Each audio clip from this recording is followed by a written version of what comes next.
behind me as I'm walking over this bridge. This is the bridge of the Pearl River.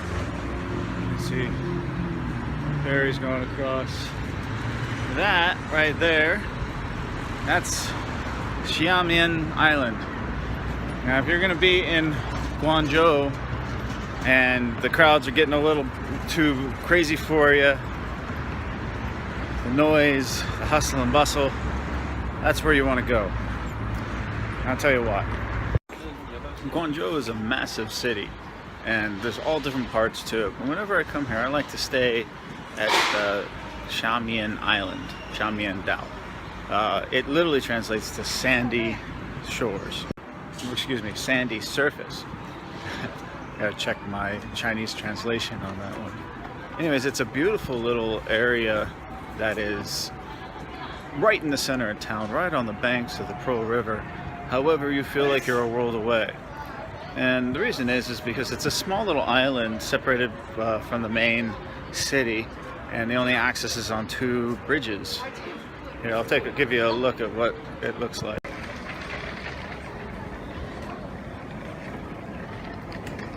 Shamian has a very long and important history for this region. Back in the Song and Qing dynasties, this area was known for where all the businessmen who were doing business in the West would build their mansions and then do business with the factories just to the east of the island. And now it's a very popular place to come on a weekend and take photos. A lot of wedding photos here. In the late 19th century, it was divided into 2 parts. You had one part for the England side and you had the other part for the French side. And interesting enough, the UK was guarded by Sikhs, the bridge, and the French side was guarded by Vietnamese. Very interesting. There have also been a lot of consulates located. There's only one left right now, and that's Poland. But even the US had their consulate here. Many other countries, including North Korea, have had their consulates here. And it's got incredible architecture, brings you right back to colonial days. It's not Chinese at all, it's very European. The people who live here now are some of the more wealthier people in the city. It's considered a very high-end place because it's so quiet. In the center, I'll go for a walk later, there's a park that runs the entire length of the island. And it's a very popular place to go running and jogging and exercising. You see a lot of people dancing, children playing. There's great bronze statues all over the place. Really fine restaurants, including and there's one big hotel here. I think it's called the White Swan. It's very famous, built in the 80s. And as you can see behind me, this is one of the old consulates. I'm not quite sure what it is today.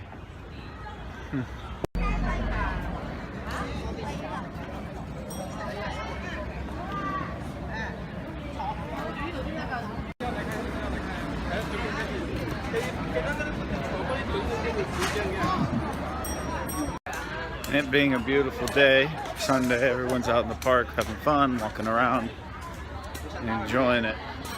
I'm going to enjoy it with them.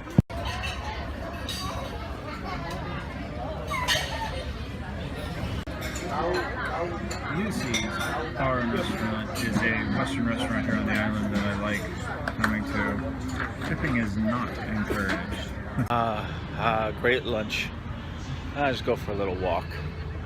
Burn off that beer and those fries and that great cheeseburger.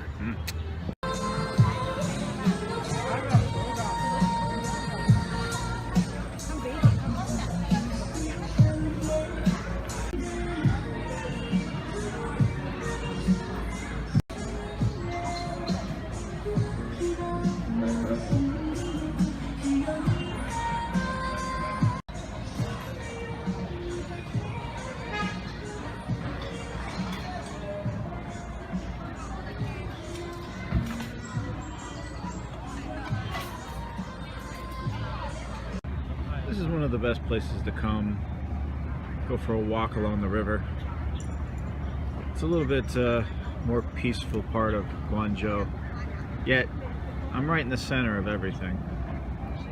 This is the former residence of the Chinese trade minister during the Qing dynasty.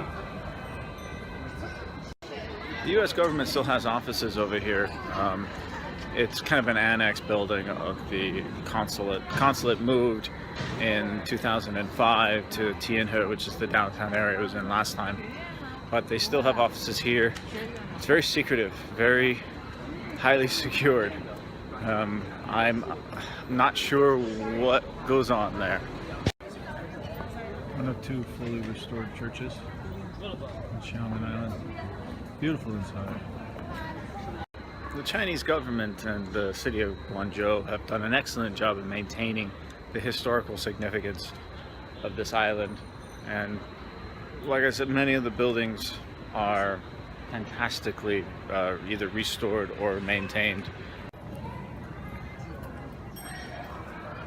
This is a giant park on the center of the island with these buildings flanking both sides. Now it's everything from regular houses to offices, law offices, gift shops and coffee shops and tea houses. It's actually very nicely done, I think.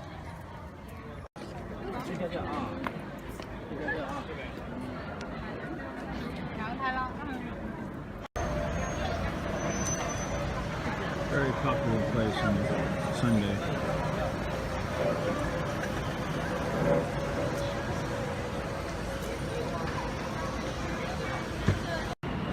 Chinese tradition means that you take your wedding photos before your actual wedding. So they come here to take photos.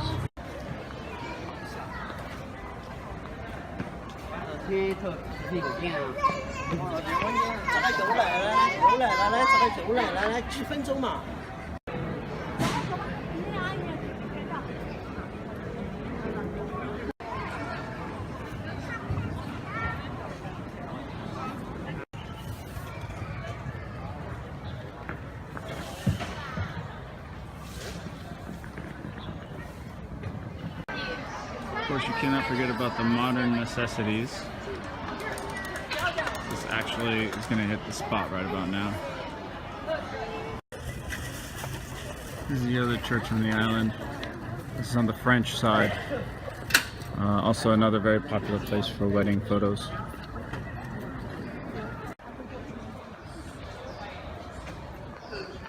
Pretty cool to see this kind of architecture in the middle of China.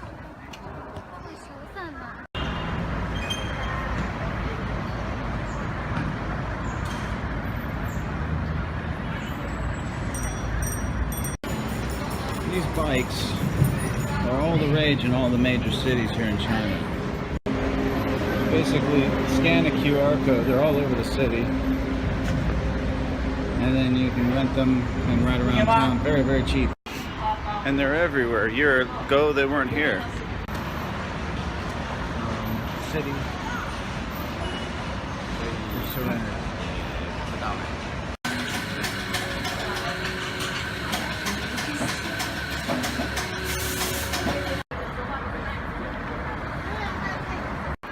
Of course, where I like to stay on Shamian Island, there's a bunch of hotels. You got the White Swan, I think it's called, which is like a 5-star resort.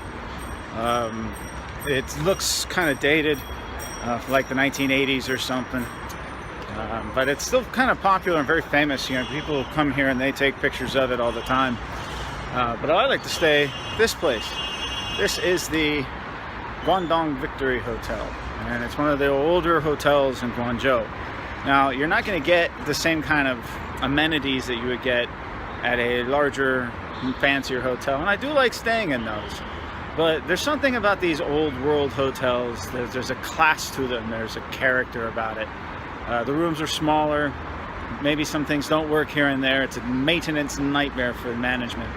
But they are, without a doubt, some of the more fun hotel stays I've ever had. And this is one of them. This is my second time staying at this hotel. Not only is the location great, but the history of this place, you really feel like you're part of it. And that's what I love about it. Plus the service is excellent. And it's not that expensive. I mean, it's mid-range here in Guangzhou. You're gonna pay about $50 a night for any decent hotel here. Any less than that, you're getting a little sketchy. Any more than that, I think you're overpaying. This is the lobby. Very classy. Seeing behind me some of the history about the hotel. Apparently it's the site of the first British opened hotel in Guangzhou in 1865, and it was changed to Victoria Hotel in 1895. Here's an example of what it looks like. 1895. I love this. The colonial history of Guangzhou is kind of swept under the. It's all been built up with new high-rises and everything. So it's really wonderful to see something stand the test of time and the ages. Here's another great one, 1940s.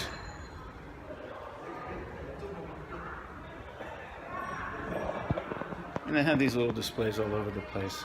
Very classy hotel. I love the wood, boutique wood. It's great.